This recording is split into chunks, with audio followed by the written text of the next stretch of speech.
All right, guys, so to start things off, we have the Nike LeBron 23 Uncharted. Now, I got to be honest, this is probably one of the better looking LeBrons that we've seen for quite some time. I do like the 22s. I want to say the 21s were cool as well, but this might be one of the best looking LeBrons that we've gotten in quite some time. Now, these are set to be releasing on October 3rd for a retail price point of $210. And this, of course, celebrates that 40K career points milestone. It's also crown shaped, you know, kind of keeping that crown and King James type of overall look and all that alongside with it. We have 23 colorways that are set to be lined up with this particular release all across 2025 to 2026. So very nice full length Zoom X Strobel. And Bron hitting 40K, dropping his 23rd signature shoe, and he's still hooping at this all-time NBA level is crazy. Hate him or not, it's definitely wild. But this is the Uncharted colorway. There's a lot of other ones that are coming out as well that I've definitely had my eye on. He has one in particular. Oh, wow. Kais is on here. I didn't even see that. I did not even see that. That's dope. I had to hit him up. I just got off the phone with him.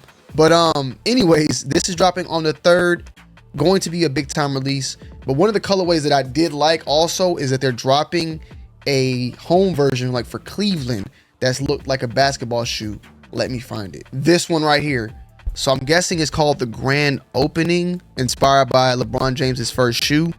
This is the one that I saw that I think takes the cake and is probably one of my favorite out of all of the bunches. I love this LeBron one as well. But LeBron, the 23, I'm all for it. 23 signature shoes, all active, all played in. Jordan's the GOAT, but Jordan, he can't even beat that. I'm gonna get some people pissed off. Next up, we have the Bad Bunny Formula One approved Adidas Adi Racer GT branch collaboration. Now, this is the only imagery I've seen in this shoe, and I've seen it of recently. I've already said before, man, Bad Bunny is going stupid right now with the collaborations. One in particular is a favorite upcoming drop of the SL72. We did a video on that, a real quick short, and maybe be able to get our hands on them as well. But Formula One approved and in a collaboration, this thing is wild. I actually think these look fairly like fire. You know, Formula shoes, they kind of like, they just look very slopey and very weird at times. This one I can get jiggy with.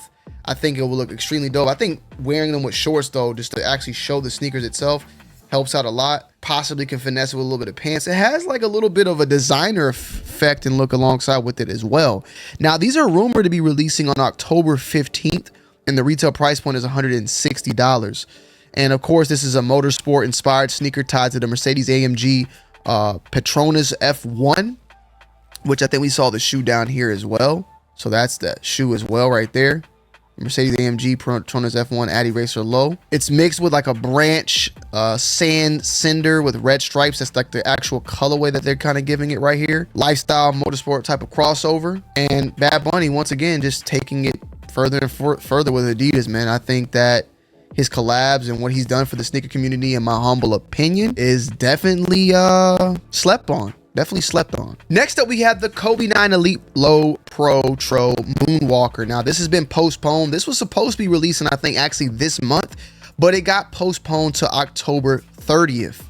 And definitely still, in my opinion, one of the hottest Kobe 9 releases. And the Kobe 9 itself, even though it started pushing things further and further more into basketball oriented over aesthetics, which I don't have an issue with, I think the Kobe 9 still looks good to this day. To some people, they think it's too basketball looking. Like the overall sentiment over basketball shoes and in fashion has definitely taken a turn for people not really rocking them like they once were. People are not going to rock a LeBron 9 like they would 10 years ago. It's definitely a turn in the fashion and trends. Even though that is the case, this still is something that I love. Now, these are going to be retailing supposedly for $220. That's a lot. That's definitely a lot. You know, even though I love these are definitely probably going to be more so a pass, a review and pass for me. Now, these did retro and back in 2014 and inspired by Michael Jackson. And the fly knit upper, lunar cushioning, and elite silhouette is what makes this thing, you know, a great shoe, it being an elite. The postponed from September to October 30th was what it got pushed back to, as I stated earlier, and it's a high demand because, of course, when it comes to Kobe's and specific retros, there's definitely always heat and always a demand to go alongside with it. However, some shoes, even like the Kobe 9 Halo, certain sizes sat. Kobe 3 Halo, certain sizes sat. I think, though, when we do retro colorways of classics like this, there is a slightly higher demand. Kobe's wave, of course, was unstoppable, especially even right now. Add in the, you know, my MJ inspiration, and I mean Michael Jackson by this one. This one might be definitely a collector's item for people out there in the month of October. So I wouldn't be surprised if this one does fairly well for the most part. Next up, guys, we have the Air Jordan 11 Rare Air. These are set to release on October 20th in adult and kid sizes, $230. We got some images right here. These actually look pretty nice, guys. I'm not gonna lie. These look extremely nice. The white upper leather with the deep royal patent leather as well on the mud guard. You got the Jordan on the eyelets, kind of featuring of several other Jordan 11 releases over the years. The sail midsole, which, you know, we always love that sail. It is what it is. It's a holiday 11 release in that type of tradition. Of course, we have these, and we have the Gammas coming out. There's usually always that 11 that drops like a couple months before that real holiday release, which is usually in that December type of time. And these are very, very nice, guys. You know, every Jordan 11 of the holiday season is always like a mix of something brand new like this, and then the classic coming out, and the classic being the Gamma 11. I'm expecting these to do okay, but with the way that the current demand and everything is, who knows, man? These might actually sit, but it's hard to say, man, because 11s, for the most part, they do extremely well. They do extremely well. But the women colorways, like the Neapolitans that we've had and stuff like that, sometimes it's just kind of hit or miss. And especially at this $235 price point, that part, I just don't know yet.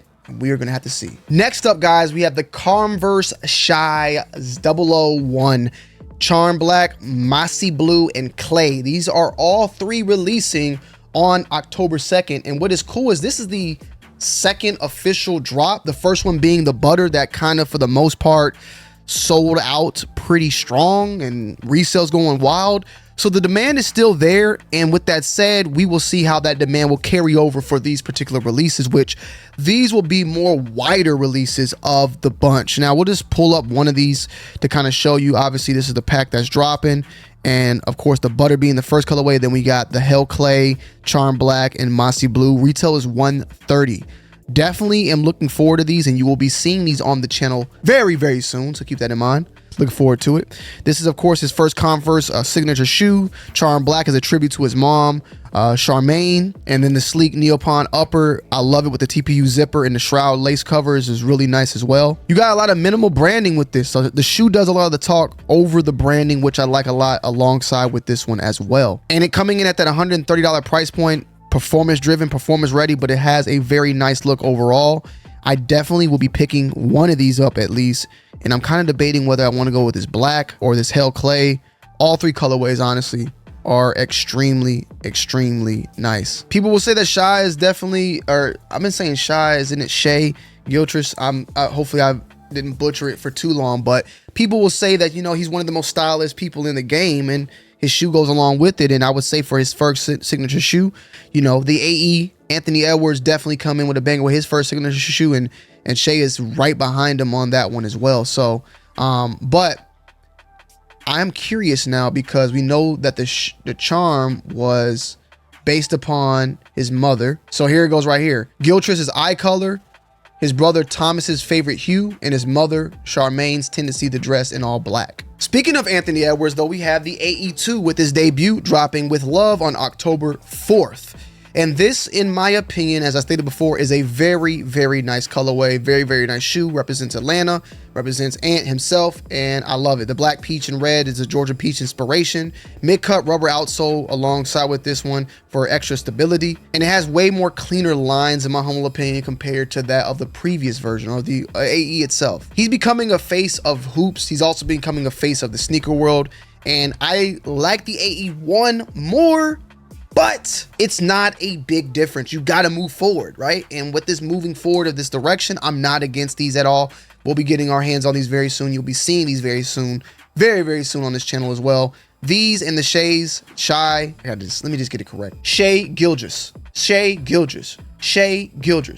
I don't have to I could just take my time, right? But these are two big time sneakers in the world, and Ant's done it again, man. These are nice. With that said, I'm kind of curious, is this a low top or a high top? And will we be getting that model? Right now, there doesn't seem to be like any low or high added with it. So I'm guessing this is the standard model, and maybe a low top model will be coming down the pipeline. But whatever it is, I'm all for it. 130 on the price point. I'm with it.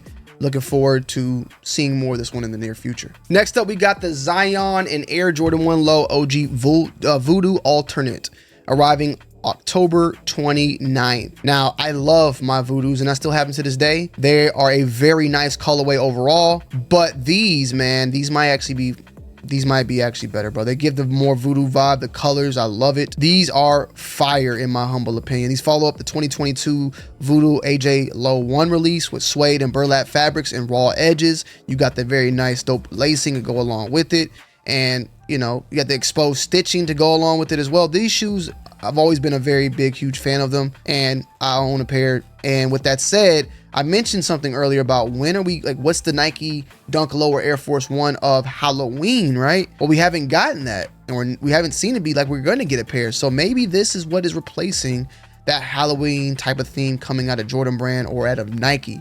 So that's what is seeming to be the case. Now, the release date on these are October 29th for a retail price point of $165. The Voodoo dog graphics and Zion references are all inside of it as well. Voodoo, Zion, check it out. And if you missed the first one, this is definitely your opportunity to get an alternate version, which I think may be better. I love the colors of that olive and the browns and the stuff. I get it. But these are fire. These just look fire. This picture right here, especially, these are fire. Fire as hell, matter of fact. Sorry, Lord, not speaking that in vain, but you know, Voodoo's not good. But yeah. Next up, we have the Chase B collaboration with Jumpman Jack. This is the first collab with the Travis Scott Jumpman Jack, and supposedly these are going to be releasing on October 8th for a retail price point of $205. Now, there hasn't been that much pushing around with this, or you know, of the build up for this particular release. Now, there's been images, as you can see here, tons of images, but not really like anything direct. Of course, we had the fragment Travis Scott Jordan 1 Low releasing, so that's kind of probably why we haven't heard much yet. But this is a black mesh silver suede overlays and glow in the dark outsole. The strap with the TS logo translucent with Chase B and Jack also being featured on here. But they said it's translucent. Okay, there goes Chase B Jack. There you go with the insoles.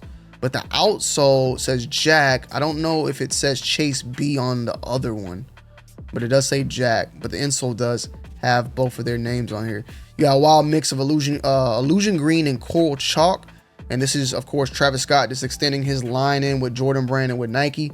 He wants his own building. He wants all these things. It seems like Travis Scott is trying to cement himself within the reins of Jordan and Jordan Brand. And this is that being done right now. So definitely taking it a step further. Then we got the Adidas Jellyfish white gray releasing on October 1st for a retail price point of $300. Now, this might be the biggest release of this month for some people out there, especially people that did not get the W, like myself, on the original pair. Now, this was backed by Malice of the Clips and part of their imported from Virginia Energy. You know, so your VA people out there already with Pharrell. Now you got, you know, Clips doing their thing.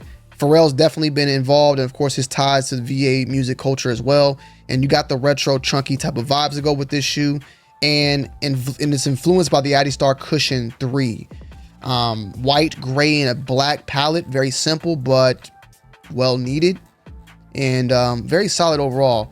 Lifestyle over performance, but a 300 price makes it that like luxury type of tier. And this is one about less hooping and more about the culture, especially with clips and VA and all that. And definitely something that just makes this shoe overall very, very special. Clean. I definitely gonna need this one. I'm gonna definitely try to figure out a way to make something happen. I took an L on one. On the second one, that just can't be the case. So I'm definitely going after these. And then last but not least, we got the release of the Infinite Archives Air Jordan 17 Low. Now these, I saw someone say these were releasing in September, but I haven't heard it. Now the raffle for it is open, so I'm guessing they are releasing an Infinite Archives now, but the global release is going to be a little bit later in October. So this will still be an October release because more than likely these things are going to be gone and nobody's going to get their hands on it. That's just why I think that this is still, in my opinion, going to be a highly more sought after October release compared to it dropping as a raffle now. 255 is what they're saying. I haven't read 305 though, but I'm seeing 255. So let me just check a couple other sites. We got House of Heats, 255. So 255. It was being rumored 305 everywhere else, but this is a collab with Infinite Archives, an anime inspired rollout, by the way, as well. It's called the Beach. And cream black tone translucent TPU, color shifting heel cup, which we've never seen like that before from what I think. I never seen that, remember, on the 17. You get the multicolor outsole, metallic IA in 23, which is, I believe, featured. Where did I see that at? I've seen that IA somewhere. I was remember just looking at it. Oh, I think, no, it's not on the front. Where is that at? Oh, right there on the back. Okay, there we go, on the back. So you got that feature there on the back. You know, premium lane. These, of course, have been memorable from its ties back to Mike Bibby in the 2000 and nostalgia. And it's one of the boldest collabs that I've seen yet, or we've seen it out of Air Jordan 17. I don't know the last time I've ever seen it. Well, Soulfly 17s, which I actually own. So let me stop. There has been some collabs, but the collabs with the 17s have always been very, very nice. You'll be seeing these on the channel very soon. So stay tuned, because this one is definitely one that's potentially going to be in the collection. So yeah, guys, let me know you guys' thoughts and opinions down below in the comment section. As always, I love y'all, I appreciate y'all, and I'm gonna see y'all on the next one. I'm out. Peace.